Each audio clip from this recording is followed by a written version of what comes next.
భవిష్యత్ ప్రణాళిక రూపొందించుకొని హక్కుల సాధన కోసం అందరూ కలిసికట్టుగా ఉద్యమిద్దామని పెన్షనర్స్ అసోసియేషన్ సభ్యులు తీర్మానించుకున్నారు. ఆదిలాబాద్ పట్టణంలోని ఓ ప్రైవేట్ ఫంక్షన్ హాల్లో Telangana all pensioners and retired persons association Adilabad జిల్లా శాఖ ఆధ్వర్యంలో 3వ మహాసభలు విజయవంతంగా జరిగాయి. ఈ సందర్భంగా అనేక అంశాలపై సుదీర్ఘంగా చర్చించారు.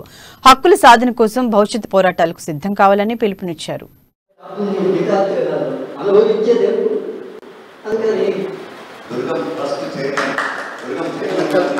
వరకు కూడా ఈ అన్ని వర్గాలు వచ్చి దాన్ని వివరించడానికి మన ఈ సమావేశానికి ఈ జిల్లా 3వ సభలు ఇక్కడ జరుగుతూ ఉన్నాయి. మనం ఈ 3 ఏళ్ల నుంచి మన సంఘం చేసిన కార్యక్రమాలు సమీక్షించుకొని మనం ఫ్యూచర్లో మన కార్యక్రమాలని మనము ఎట్లా చేయాలని మనం నిర్ధారించుకోవాల్సిన అవసరం ఉంది.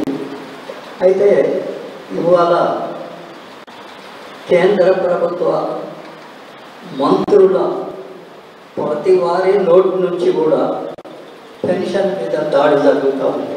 21వ తారీఖు ఢిల్లీలో మొత్తం జాతీయ స్థాయిలో అన్ని ఉద్యోగ సంఘాలు, కేంద్ర ఉద్యోగ సంఘాలు, రాష్ట్ర